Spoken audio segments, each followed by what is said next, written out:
Ladies and gentlemen, welcome back to another edition of the FatKatz podcast. The boys are back, and the boys are celebrating another milestone. We're a quarter to 100, Cam. This is episode 25. We had some breaking news just to start the pod. Very excited to get into it. We've both had great weekends. There's a lot of football teams right now in the NFL that are 2-0. There's a lot of teams that are 1-1, and there's a lot of teams that are 0-2. Cam? We got a few 1-1 teams and a few 2-0 teams. How we doing, brother? Doing well, man. Like Ward said, episode 25. This is the FatKatz podcast. If you didn't know, we're at a quarter century, Ward, here. And yeah, man, as Ward said, it's September 20th, 2023, 6:40 for the timestamp. We do have breaking news that we'll get into later. Before we get into it, though, I want to tell everybody, find us on Spotify and YouTube. Just type in the FatKatz podcast. That's KATZ. Find us on Instagram and TikTok at FatKatzPod. We got the TikTok up and going, Ward. We're trucking along there now. So TikTok is up and moving, boys. Yeah, check us out. Want to remind everybody, Linktree and mine, Ward's, and the FatKatz bio. If you want T-shirt, apparel, we're gonna be dropping some new designs on there this week. So we're super excited about that. And as Ward said, we got game balls this week. First favorite forgotten. A lot of week 2 recaps, week 3 recaps in college football. And then this week coming up for football, this is a strictly football pod this week. I don't think we have anything even close outside of football. But as Ward said, man, had some really cool weekends. Ward probably had the more exciting weekend, so I'm going to let you take it off. One, Cam, I want to say happy 5-month anniversary, my friend. I don't know if you saw, I was sitting here looking at my phone, and episode 1 of the FatKatz podcast dropped on 4/20/2023, and today is 9/20/2023. Was our first episode on 4/20? Really? On 4/20 was our first episode, a national holiday for a lot of our friends in the mountains, and really a lot of our friends nationwide. I know I don't partake, you don't partake, but for some of our other friends out there that do partake. But yeah, we're 5 months in, Cam. It's been I'll go ahead and open up. It's been a hell of a ride. We have taken on the podcast roller coaster by the horns, and we're kicking its ass. So the boys have done great, and Cam, you've been a hell of a podcast co-host. Couldn't ask for a better co-host out there, but happy 5-month anniversary, brother. Yeah, that's a big deal. I had no clue that today was a 5-month. There's probably a lot of podcasts listening right now that are laughing, kind of like the 5-month relationship here where we're posting every month. But super excited, man. You know, we started this just kind of out of the wind, just had an idea, and here we are 5 months and 25 episodes later, man. Not many people get to do this. So unless our rival podcasts have a corporate sponsorship, they're not doing the stuff that we're doing at 5 months. I guarantee you, they don't have T-shirts. They don't have social media pages. They don't have the social media team, aka Cam, that runs their social media teams the way we do. So for 5 months, we're doing good. Just imagine in another 5 months, we're going to be twice as better as we are now. Just the beginning, baby. Just the beginning. But hopping into it, as you know, as everybody probably follows me on social media, I went to the Mile High City this weekend, and I'll go ahead and kick it off. I've been to multiple cities out there. I've traveled a lot since college closed, but Denver's probably number 2 best city I've ever been to. I highly recommend anybody that wants to go. I got my flight for $110 round trip, direct flight out of Raleigh, flying Frontier. Denver's an awesome city. The food was amazing. Drinks were amazing. And it's actually pretty cheap, Cam, which is surprising. It's not as expensive as you think it would be. But I'll go ahead and start off. I'm not gonna talk too much about it. I'm gonna talk about the Colorado Rockies game.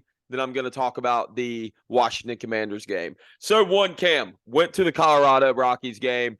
Hell of an experience. Spent $4 on tickets, $8 total for me and Madison. That was with taxes as well. And not through Ticketmaster, went directly through the ticket booth. So bought tickets there. And then something I learned is people all around the city, because the Rockies Stadium is in the middle of, for any of my Raleigh people listening, Rockies Stadium is on Glenwood of Denver. It's right there in the middle of everything. All the bars are around there. It is cheaper to drink in Rockies Stadium than it is to go drink at the bars. Something very cool that the Rockies Stadium do is, because of this fast pitch clock, they've lost so much revenue around the stadium and drink sales and food sales because the games aren't as long. So something really cool, Cam, that they do now is before first pitch, they open the gates up 2 hours before first pitch. Before first pitch, they do $3 beer, $6 liquor drinks. I'm not going to tell you how much money I spent on Coors Light, but boy, we were putting a hurting on them. You go up there, you order 2 at a time, you drink one, then you stack your cups. I'll have to send you the picture, Cam. I took a picture in front of the Rockies logo with my 2 Coors Light in hand, but and I think it's a myth. Coors Light does not taste any different in Colorado than it does in North Carolina. Maybe I think it's just a mental thing for anybody listening out there, all you Rockies and Colorado Rockies people. One, I like our mountains better because I'm more biased. There's no trees out there. They just have a bunch of rocks. So I ride with the Appalachian Mountains. But yeah, so that was one cool thing. We really stayed for 2 innings. We went and drank a lot of Coors Light and then left. And then so let me kick off the Sunday game, Cam. Sorry, I'm talking a lot, but let me kick off the Sunday game. I'll go ahead and start out. Went to a bar across the street, got to the stadium very early. The time difference did mess me up. It is a 2-hour time difference. So I went to a bar across the street and drank some LITs before the game. Had to get the blood flowing a little bit, get ready to go cheer on the Redskins in an away stadium. Went in the stadium. Mile High is absolutely incredible, by the way. One of the better football stadiums that I've been to. The Panthers have a nice stadium, but this is like the Panthers have an FCS stadium compared to an SEC stadium when it comes to Mile High in Carolina. But Mile High was incredible. We actually sat 6 rows behind the bench, which was absolutely incredible. I bought us some nice tickets. Went in, watched all the guys warm up, which is really cool. Got a picture with our team president. Got a picture with former, actually an NFL Hall of Famer now, London Fletcher, Cam, if you know who that is. Got a picture with him. There's a man out there named Akeem Talib, who's an absolute dickhead. Refused to take a picture with me because I had a Redskins jersey on. Screw that guy. That's why Steve Smith kicked his ass back in Carolina. But anyway, that's a story for another day. We ended up sitting beside John Bates' parents. So John Bates is the Redskins Commanders backup tight end. Sat beside his parents, got really close with them. We're actually on a texting relationship with them now. Got a picture with them. We got to meet John after the game. Something very cool. So they were sitting on the front row. Cam, we were 6 rows back with a bunch of Broncos fans. There was 2 seats open. There was only 500 total seats open in the whole stadium. The game was packed out. And so we ended up sneaking up to the front row, sitting on the front row. I was 10 yards from the Redskins stadium or sideline. You want to talk about you see everything, man. You see everything. Absolutely incredible experience. I've talked for a long time, Cam. I'm going to pass the ball off to you. But for anybody wanting to go to Denver, can't recommend it enough. Highly, highly, highly recommend it. No, man, that was awesome. First of all, I think you did a great job just kind of laying the land for everybody. But, man, I don't know how many of you guys got phone calls or texts from Ward this past weekend, but this was one of the happiest I've ever seen my buddy here. I don't know I know we don't partake, but I don't know if you did partake this weekend, but I did not. Unfortunately, I did not. I know you had a good time, man, and I was extremely excited to see you get to see your Commanders get a win. One more thing I want to add, something really cool about our ownership group, something they did is they rented off. So there's a Sports and Social. It's like a 2-story bar in Denver. And our owner actually rented the 2nd story for all the traveling Commanders fans. There was 400 of us there. Everybody there was wearing the Redskins stuff, and he didn't buy our drinks, unfortunately. I mean, you pay $6.5 billion for the team. Hey, man, you could buy a couple Coors Lights for the crowd. But, yeah, that was another really cool experience. That's awesome. You think Dan Snyder's pulling that move off? Hell no. Dan Snyder doesn't even pay for – he won't even pay for the fan – or he wouldn't even pay for the players to fly private. That's the type of owner Dan Snyder is. But I do want to say we're probably going to touch on this later, but I do want to get it out of the way. I got a text on Sunday from Ward about 10 in the morning Eastern, and it said Chargers -2.5 and Bengals -3 locked. Will not miss. So me being me, and I know many of you guys saw this, me being me, I put in a parlay for the Ravens +3, and then the Titans +2.5.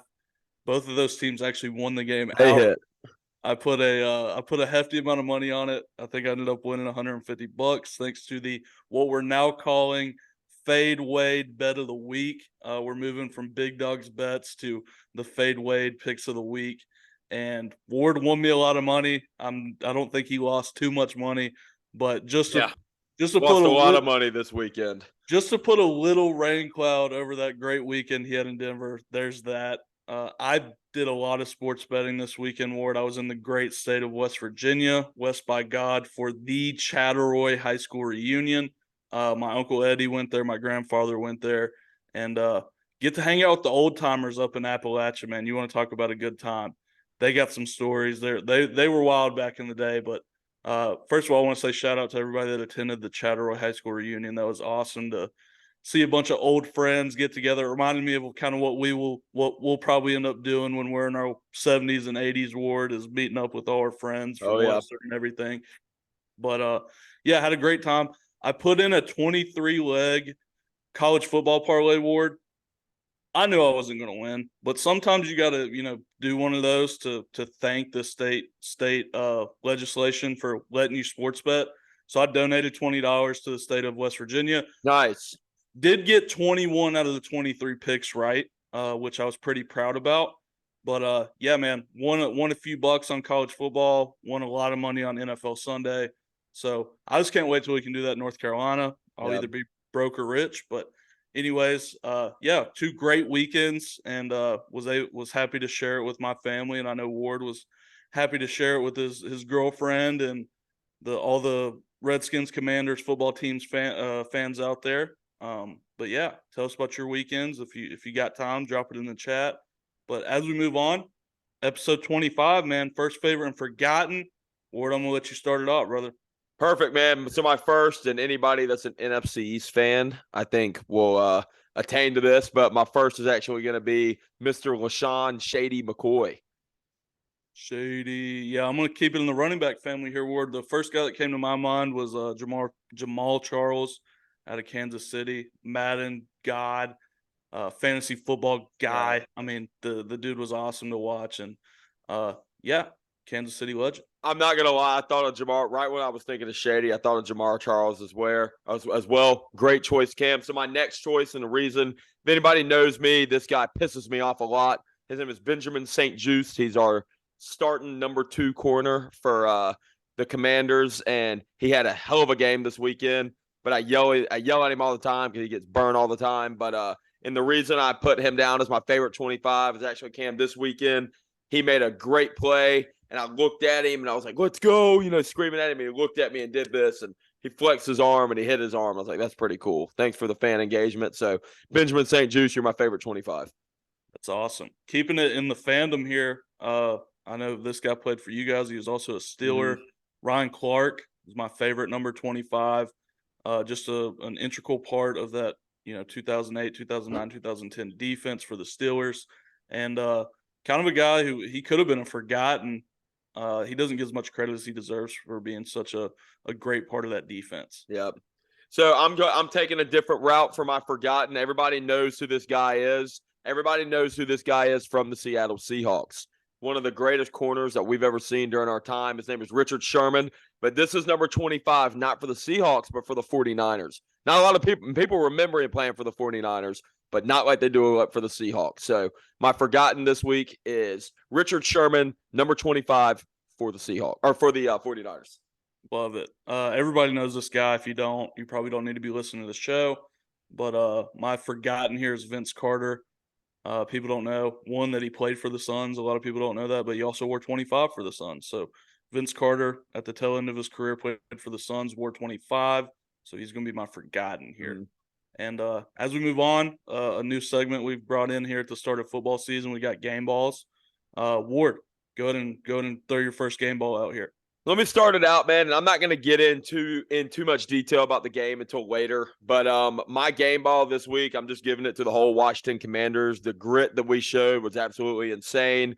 Coming down or starting out 21-3. We were losing 21-3, and the grit that we showed to score a touchdown and get a 2-point conversion before halftime, come back and score 24 consecutive points in the second half and win the game. It was actually our biggest comeback since 1990. and biggest team comeback since 1990. And this is the first time that our team has started out 2-0 since 2011, Cam. So extremely excited on the grit that our team is showing, and I hope we carry it into week 3. Best thing about 2-0? Have the opportunity to go 3-0, baby. Yeah, again, I want to say shout out to the Commanders, man, because that was an awesome game. My first game ball is going out to my Steelers defense. For those of you that didn't watch Monday night, Steelers defense got 6 sacks, 3 fumbles, and 1 interception against that Browns offense. Yep. They took 1 fumble and 1 interception back for touchdowns. I feel, and we'll get into this later, but and they also destroyed my fantasy football running back's knee. So screw you, Steelers defense, and my fantasy team's hurting right now. Yeah, I'm a Nick Chubb guy as well. I had him in one of my leagues. I was a little bit distraught about that. You never want to see that in the game. You never want to see a guy get hurt, especially a great running back like him. But these guys know what they signed up for. Where they know that injuries are a part of the game, and Steelers got out there with a win. And that's AFC North football, man. It's tough, and people, it's hard hitting. The pads are popping, and people get hurt, man. That's the game of football, especially in the AFC North. Do you have another game ball to give out? I do not. That my one game ball was for college football this week. I do have one more. I'm going to keep it in college football here. Missouri's kicker Harrison Mevis hit a 60. Hell yeah! What a kick, man! What a kick! 61-yarder to Mizzou. Win over Kansas State as time expired. This was actually one of the games I did not get right in my parlay board, and I was kind of mad at Harrison Mevis for a second, and then I thought, this kid just broke the record for the longest SEC made field goal of all time. Should probably be happy for the guy. So shout out Harrison Mevis. You get my second game ball. And as we alluded to at the beginning of the episode, man, we do have some breaking news. Cam Akers has been officially traded to the Minnesota Vikings. Ward, I do want to hear your thoughts. One on the open spot in the Rams running back room, as Kerryon Johnson is kind of taking that spot over, but also what this means for the Vikings and Alexander Mattison. I'm really surprised to see this. This really shocked me. Really surprised to see the Vikings, while they have Mattison, trade for another running back, especially Cam Akers. I mean, he had one good year. He hasn't been very sufficient since really COVID. He's battled injuries. I don't know. This really surprised me. I still think that Madison's going to be the guy in Minnesota. The one thing that Madison lacks that Cam Akers does not is their ability to catch the ball out of the backfield. I think that Cam Akers is going to come in and have a big receiving back presence in Minnesota. But I was very shocked about it, and I'm curious to see how Minnesota plays with this tandem of running backs. I like it. I do want to correct myself. I said Kerryon Johnson. I think it's I would say it's Williams. Yeah, Kyron Williams for the Rams. He's my fantasy running back right now too. Number two in the NFL. Yeah, he's taking over that backfield, man. And like you said, I'm upset kind of if I'm Alexander Mattison. He played really well when Dalvin Cook was out last year, and obviously a slow start to the season here, but a guy that I think has proved enough to not need another running back in that room, especially a guy the caliber of Cam Akers when he's playing football well. The Rams are in a weird spot. They feel like they're trading away assets, but also trying to win games, which doesn't usually work in this league. But Cam Akers, I can't imagine they got too much value for Cam Akers. So I think it was for a 2026 late round picks. And okay, yeah, and this is a guy who's out of the running back rotation in LA right now, so it makes sense for them. Yep. Swap of 2026 draft picks. Gotcha. And so that's our breaking news. Not really too much to say about it. It'll definitely help depth wise for the Vikings, but kind of a nothing trade, as you stated. Cam Akers hasn't been really a good football player in a few years. So we do have an injury update. Nick Chubb, as we alluded to, is out for the season. They have not said what the actual injury is, but if you saw the replay, man, awful everything. And it's the same knee that he messed up at Georgia. Ward. So prayers up for him, man. That's a terrible way to end your season. I've had that injury, or at least some of those injuries, and it's not a fun place to be in. So prayers up to Nick Chubb and everybody around him. We do have Saquon Barkley did get a 3-week stamp on his ankle sprain. It was not a high ankle sprain. It's just a grade 1 ankle sprain. So 3 weeks for Saquon. And for for the Giants, Ward, and the Browns, like Browns probably more so, but what does this mean for the teams going forward? What's the outlook for these guys as the whole season for the Browns and then these 3 weeks without Saquon for the Giants? Well, as both of these players being literally the faces of their offenses, I'm really curious to see how this turns out, especially for the Browns. Something that was really going to help Deshaun Watson this year is his run game. And the way, if anybody's watched Deshaun Watson in the past, he's always good play action. If you don't have a good run game, it's hard to run play action. So, that's one. And I guess, with Saquon being out 3 weeks, I guess this is why they didn't pay him. I don't want to say this is why that running backs aren't getting these giant contracts that they're wanting, but not sure. Hate to see it. Hate to see Chubb get hurt. Hope Saquon bounces back and continues to play good, or bounces back and then continues his high level of play. But I don't know. It's just I don't know, man. Yeah, and I do want to say, Browns. I think they've officially signed Kareem Hunt at this point. They did officially sign him. Yep. So getting a little bit of help from a guy who was there the past 3 seasons. For Saquon and the Giants, man, like you said, this is probably one of the reasons they don't pay guys like this. But the offense is going to have to be different because he brings such an element to the game that helps Daniel Jones out so much, and they're going to have to open that offense up a little bit and not lean on the run as much. And that's another thing for the Browns. Like, if you watch Deshaun Watson when he was in Houston, they didn't have a run game and he was awesome. So he's going to have to go back to that form now because Nick Chubb is one of, if not the best running back in the NFL. Awesome. So it's time for Deshaun Watson to act like he's one of the top 5 high-spec quarterback in the league. He has a $250 million contract.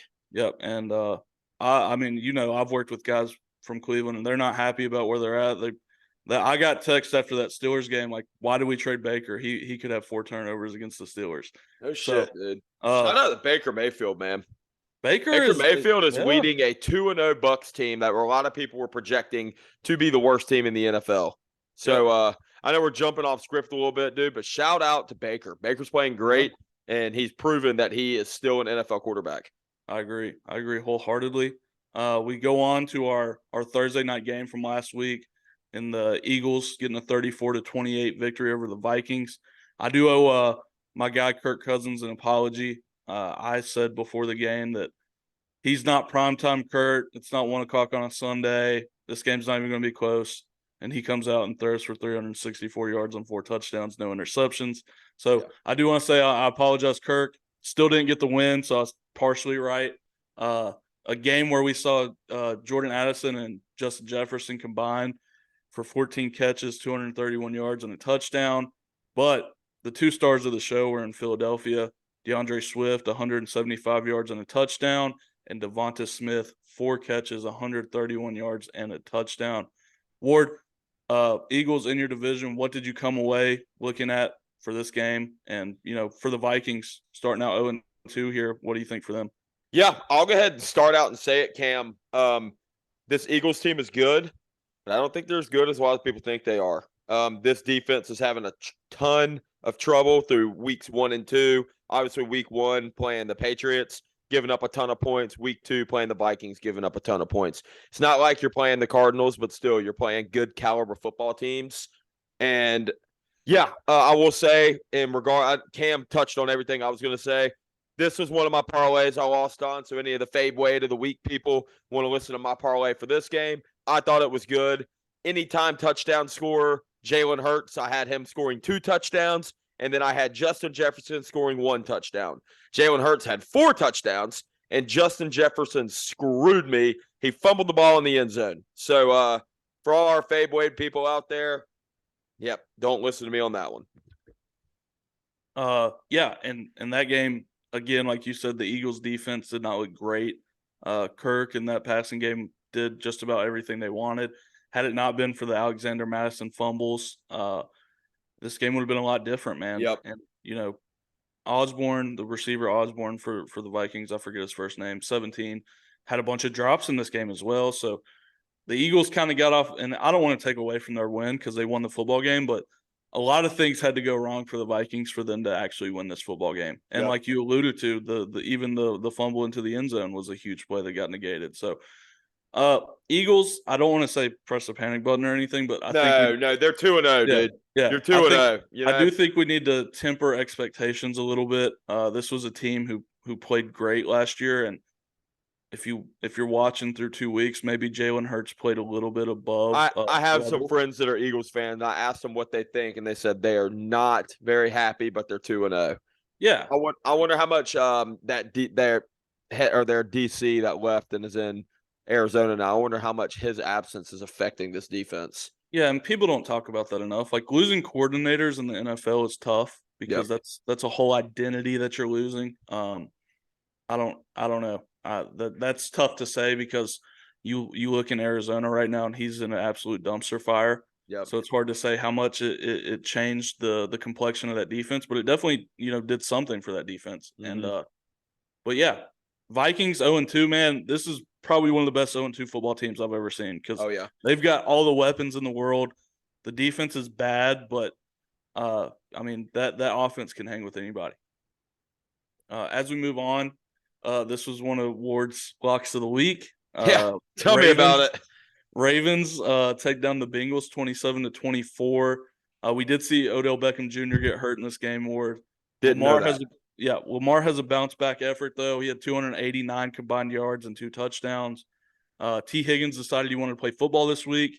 He had 8 receptions, 89 yards, and 2 touchdowns. Wow. But what everybody's talking about is Joe Burrow. Joe Burrow went 27 of 41 for 221 yards, 2 touchdowns, and a pick. Or is it time to start pressing the panic button on Joe Burrow and this Cincinnati Bengals offense? I saw something that the year that Joe Burrow and the Cincinnati Bengals went to the Super Bowl, they actually started out 0-2, and then from then on went 12-4. So I wouldn't say no yet. If they start out 0-3, yes. Not the panic button, but it is the panic button. If you start at 0-3 in the National Football League, especially playing in the AFC North, hard to bounce back from that. But I did not know that Odell got hurt. I'm curious the details on that injury. But the reason why this was one of my locks of the week, Ravens Bengals, I saw that I didn't think the Bengals were going to lose 2 games in a row, and I saw that the Ravens had 4 starters out for this game. So I said, oh yeah, Bengals are covering. Proves me wrong, of course, but it is what it is. Yeah, we've got an ankle injury for OBJ. My biggest thing on this Bengals offense, and we'll move on, is the lack of run game.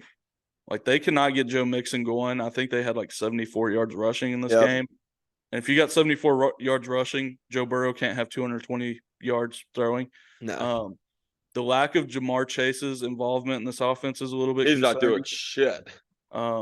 T. Higgins was terrible last week, and obviously bad conditions, but didn't even get a catch last week. There shouldn't be a one or the other kind of deal with these receivers. These guys should both be eating week in and week out because they're that good.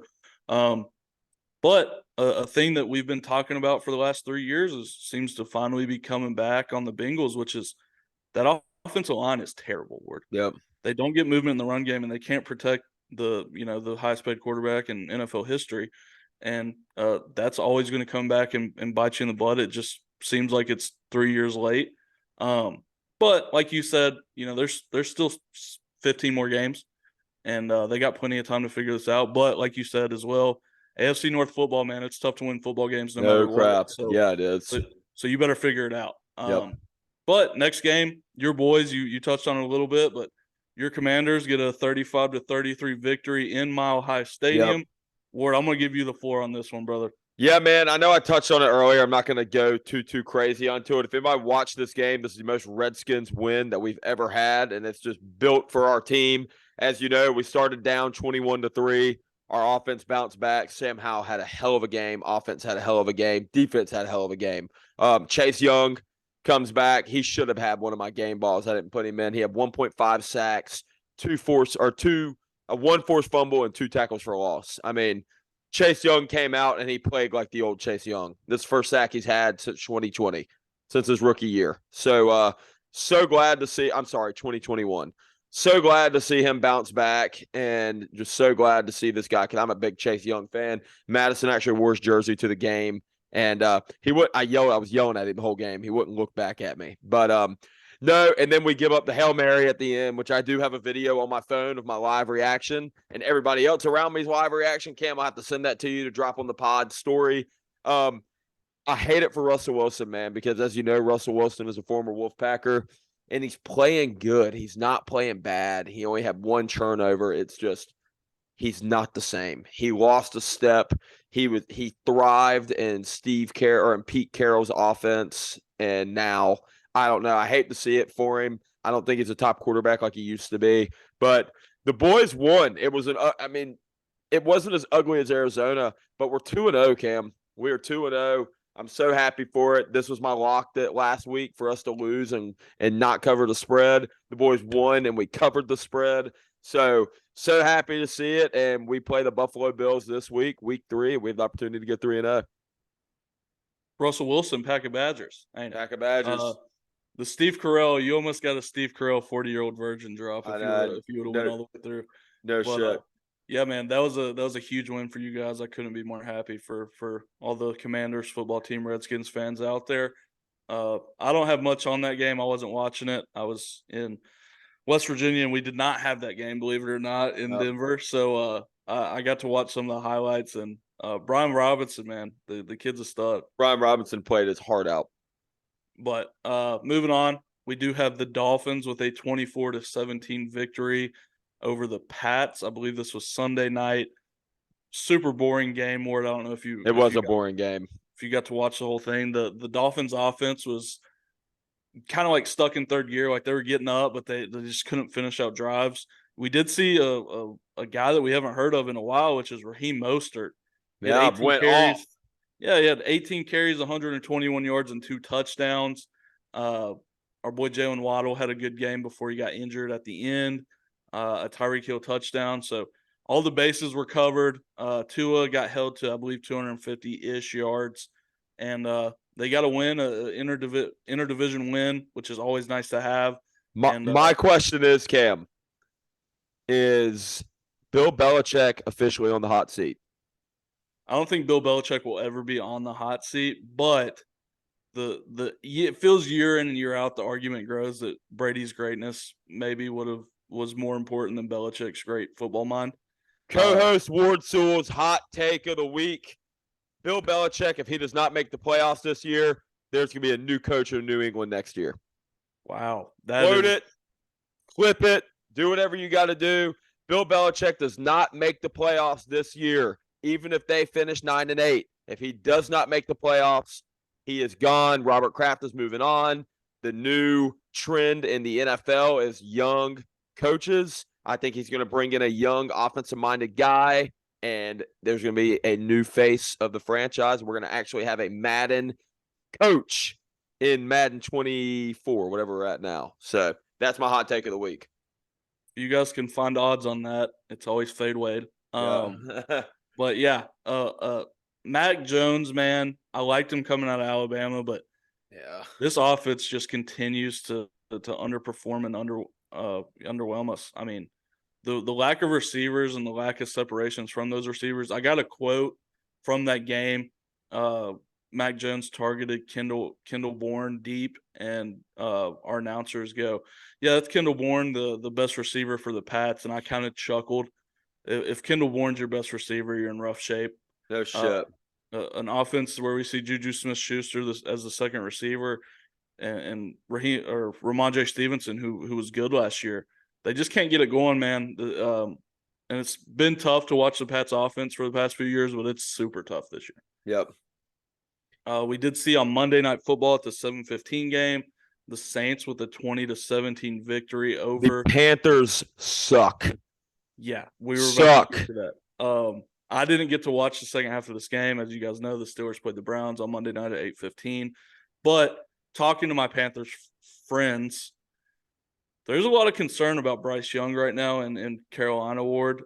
People are saying, and this isn't me, don't shoot the messenger. People are saying, though, maybe this guy's too short to see open receivers downfield. This guy's got happy feet. He's getting hit a lot, which I'm sure he's not used to. But the biggest concern seems to be Frank Reich's offense. Mm-hmm. Yeah, the Panthers suck. Their defense sucks. Everybody that was talking about, all the Panthers fans talking about, oh, it's our year. We're winning the NFC South. No, you're not. I'm starting to compare Panthers fans to Cowboys fans because every year it's their year. They're the boys. So no, you're not at all. Your offense sucks.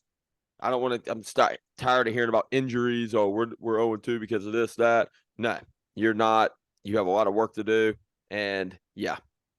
Can you believe that there's people that truly thought that this Panthers roster was a 5'8" rookie quarterback away from being a contender? Yeah, no.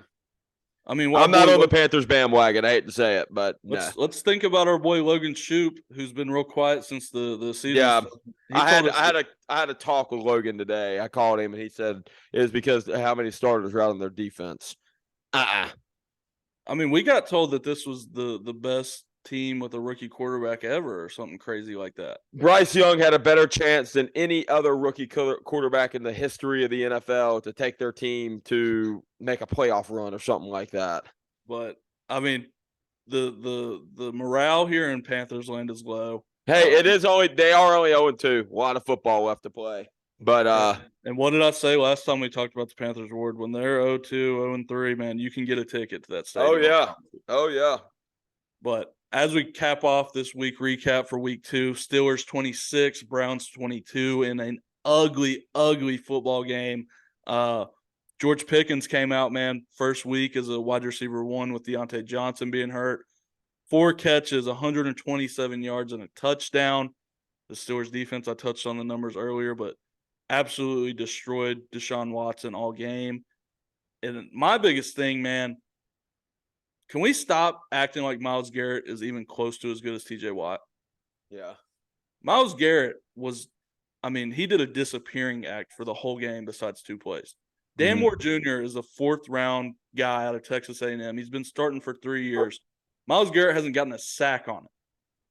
From a 4th-round left tackle, Ward. Can we please stop talking about Garrett or Myles Garrett being even close to as good as I'm on the TJ Watt train. Trust me, brother.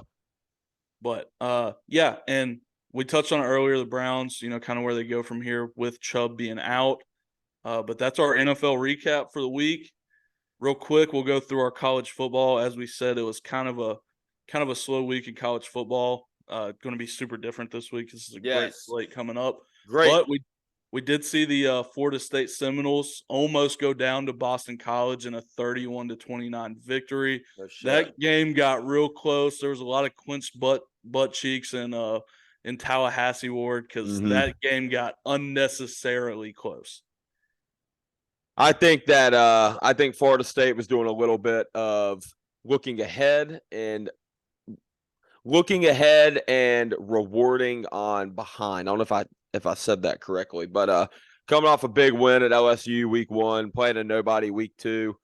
Boston College had just lost to an FCS school, or not an FCS school, a low power or a non-power 5 Division I school, aka Northern Illinois. Shout out to the boys, but yeah, and then so I think they overlooked Boston College a little bit, especially since moving into Clemson this week, which is going to be another great game. But yeah, we'll move on. Cam, I don't really know if you have many comments, but yeah, interesting win for Florida State. They are 3-0. But the game that I did not put money on, that I covered in my lock of the week, was South Carolina covering against Georgia. Damn. Yep, we saw UGA get a 24-14 victory over South Carolina at home in Athens. My biggest takeaway from this game, Ward, and I don't know if you watched it, but South Carolina was up 14-3 at half. They were, dude. South Carolina looked good. Either South Carolina looked good. Georgia's offense does not look good at all. Georgia's offense, they're not getting Brock Bowers involved at all. He's one of the best players in college football. Their defense looks good, of course, as Georgia, but I am really curious. I can't remember, we talked about this earlier. The SEC is not the same right now. I don't know that literally the power football conference in college football right now is up in the air. Who wants it? I don't know if it's Big Ten right now. We're going to find out this weekend, but I don't know, man. Georgia is the number 1 at the SEC. Obviously, Georgia will beat 99% of the teams in college football, but we're not seeing the same powerhouse Southeastern Conference that we've seen in the past. And the biggest reason for that to me, Ward, is the lack of talent at the quarterback position throughout the entire conference. Look at UGA starting Carson Beck as a first-year starter. The guy doesn't look ready to play college football No. yet. Alabama doesn't have a quarterback. Alabama has 3 quarterbacks. They can't make their Nope. mind up. We've got the kid in Arkansas who's kind of slated in as the best quarterback in the league, and I mean, he's damn older than us. God, he's been there Yeah. for 10 years now. KJ Jefferson, I mean, he goes and loses to BYU at home this week. Devin Leary comes in first year in the conference, and Shane Beamer's boy, Rattler, you know, he comes in and, like I said, 14-3 lead at half, and Beamer, I don't know if you saw this, Ward, Shane Beamer cut a WWE promo at halftime talking about nobody believed in him and how everybody slept on him, and then they come out and get beat. I did not see that. Maybe Shane Beamer needs to keep his mouth shut. Yeah, they give up 21 unanswered. Talk about, you know, the state of South Carolina, man. You know, 2 of the corniest coaches in that state between Dabo and Beamer here. But, yeah, I just thought that was funny. You go in up 14-3 at half and then cut a promo and give up 21 unanswered. I didn't see that. That's really curious. I didn't see that. That's really interesting. Like you said, the SEC is struggling right now, and we'll get into that in the next game, which we saw Alabama win 17-3. They went in tied 3-3 at half with South Florida. Tyler Boucher got this start. He went 5 of 14. Ty Simpson comes in, goes 5 of 9. Jalen Milroe didn't see a snap in this game, Ward, and he was just named the starter against Ole Miss this week. South Florida won 1 game last year, Cam. They won the same amount of games as Colorado did last year. Alabama, I cannot wait to see them play in the SEC this year. I know this is their first game, and this spread, I was looking at all the football spreads. This one interested me a little bit, but their game against Ole Miss. But no, I don't know what the hell is going on with Alabama. Yeah, it's weird to see, you know, kind of the greats fall from the graces, and I think that's what we're seeing, man. I think we're seeing the end of a dynasty, and what people aren't talking about enough is the lack of talented coaches on this staff. Yeah. For the first time in a long time, like, this staff has been, you know, just blessed with all these future head coaches and former head coaches in analyst positions and quarterback coaches. Go look at that staff now, man. There's not too many names you'll know. So I think that's part of it, but the culture feels like it's starting to leave Alabama, because nobody's scared to play Alabama anymore. And this is a thing that I've seen as a Kentucky basketball fan. Like, nobody's scared to play us anymore. And that's a tough place to be, because you used to be so dominant, and now people aren't scared of. No, you're right. You hit the nail on the head. Yeah. And we saw, you know, a game that both of us liked. I think this was one of our locks last week, which was Tennessee covering a 6.5 point spread against Florida.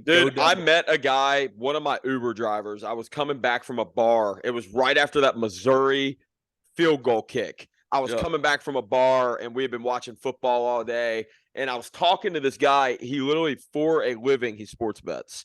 I was talking to this guy, and I was telling him about my locks of the week. He said, he quote for quote said, "You are an idiot for betting Tennessee beating Florida." He said, "I'm not touching that game." I said, "Why?" Florida just got beat by Utah. They suck. He said, "Florida has beat Tennessee the last 7 times they've played them at home. Tennessee is an unproven quarterback, and they have an unproven offense." I said, "Yeah, I guess you're right, man. I'm betting it." But he said, "I'm not touching it." And look what happened, Cam. Yeah, business must be bad if he's being an Uber driver. But I digress. No shit. We do have Florida winning 29-16. It was never really that close, Ward. Like, Florida dominated this game.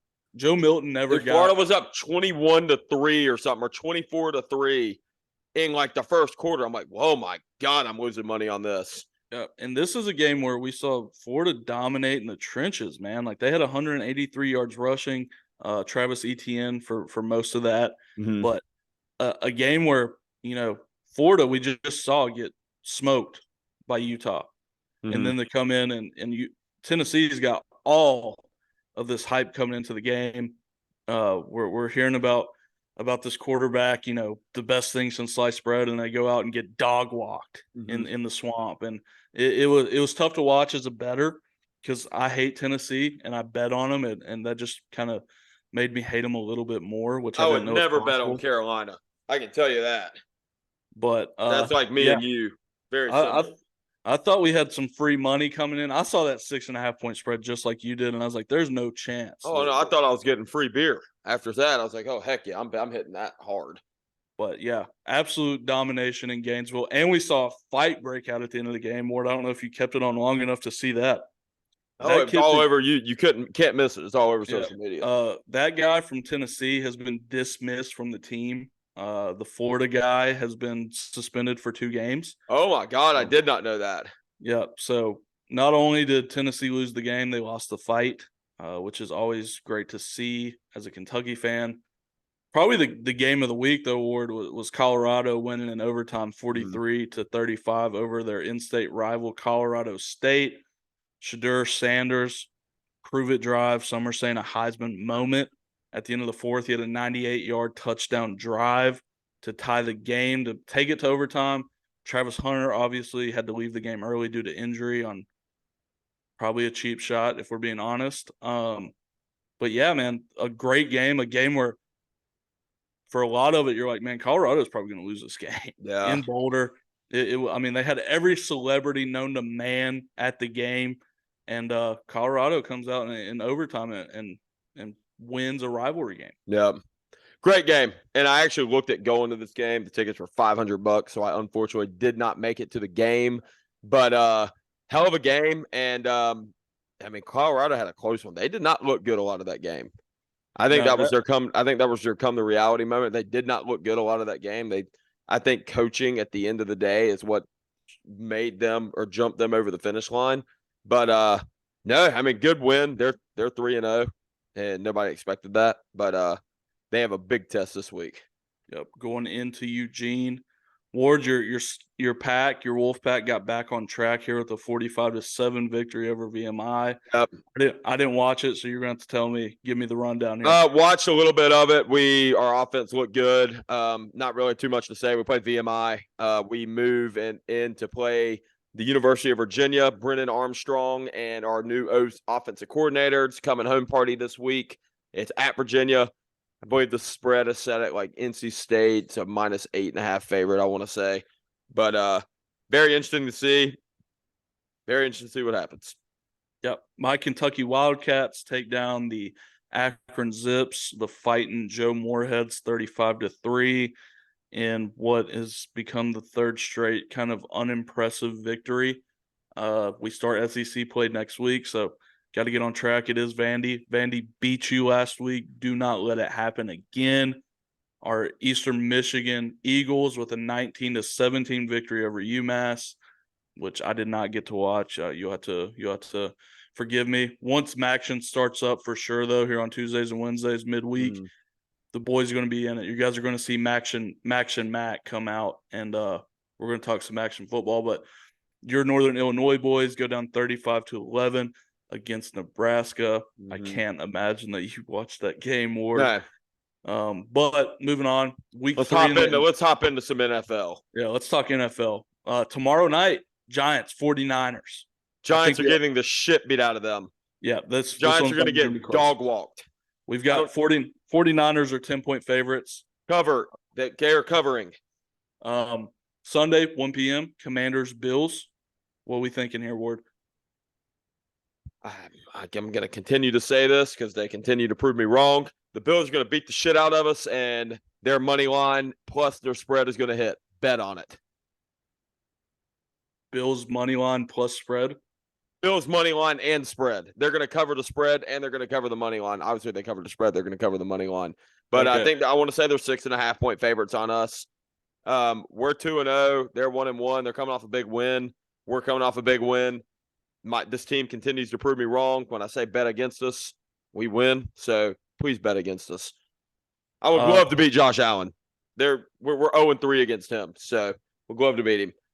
We do have a little Steelers-Raiders action on Sunday, the 8:20 game.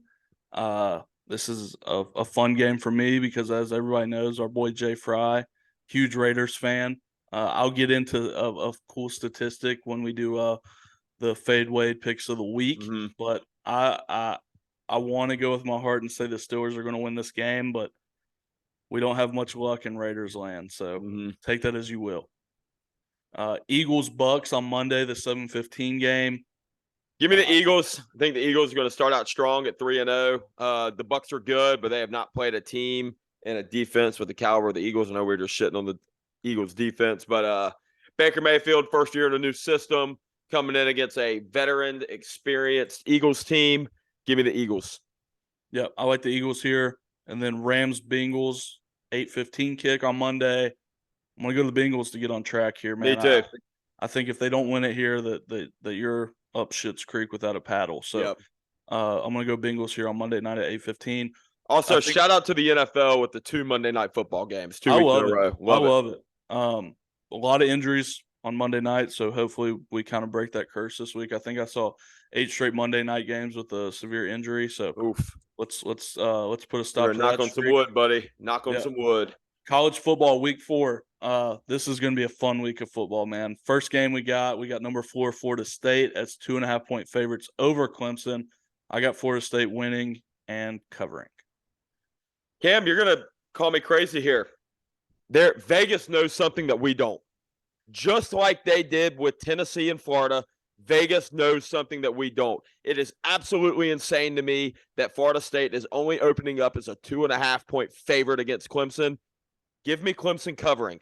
I don't know if Clemson's going to win. They're playing at home. Not saying they're going to win, but give me Clemson covering. Vegas knows something that we don't. They would not put odds down this low for a reason. Give me Clemson covering. I like it. We got Notre Dame, number Fade 6. Wade, by the way. Fade Wade. I didn't want to be the one that said it, but number 6 Notre Dame versus number 9 OSU, who are 3-point favorites. I'm going to go OSU to win and not to cover. All right, you ready to hear we're 0-2 together today, Cam. I have Notre Dame coming in and winning, and not only winning, but putting on an absolute statement against the Big Ten and Ohio State. This Ohio State team has a brand new quarterback that has not showed much expertise at all. He struggled behind the helm. Their offense is not putting up the numbers that they are. This Notre Dame team is good. They have a seasoned, experienced Sam Hartman quarterback coming in. They're 1 game ahead of Ohio State. If you don't remember, Notre Dame played week 0. They come in, they've already played talent. They come in and beat an NC State team in front of 70,000 or 65,000 people at Carter Finley and beat the hell out of us. I don't only have Notre Dame winning. I have them winning this game by double digits. Wow. When I say double digits, I have them winning this game by 10 to 14 points, and they're playing in South Bend. Yep. Notre Dame by 14 biggins. You heard it here I have first. 10 to 14. 10 to 14. I think Notre Dame is going to win that. We do have number 19, Colorado versus number 10, Oregon, with Oregon being 21-point favorites. I've got Oregon to win and cover. A bad Colorado defense just got worse without Travis Hunter. Oregon minus 21. Dude, the thing is, I have absolutely no idea here. Travis Hunter obviously is not playing, but this Colorado team has continued to prove me wrong up to this point. I do not think the luck is going to continue. Do not think that they're going to roll in and start out 4-0, but I think they will cover. So give me Oregon winning, Colorado covering. Gotcha. Number 15, Ole Miss versus number 13, Alabama, with Alabama being 7-point favorites. Give me Ole Miss to win outright here, Ward. I like it, Cam. I really do. And you know what? I hate to say it. I'm going to agree with you, my friend. I have Ole Miss. They're playing good. Jackson Dart's throwing the ball, playing good. Alabama, this team on offense is lost. Who's at home here? I believe this is in Tuscaloosa. Okay. Dude, I have honestly no idea. If I were to play it safe, I would say Alabama winning, Ole Miss covering. But I'm going to go out and say it. Ole Miss, money line. Let's take it. Yep.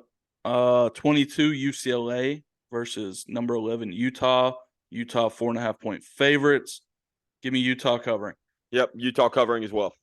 Number 24 Iowa at number 7 Penn State. Penn State 14.5-point favorites. Penn State to win outright. Iowa covers.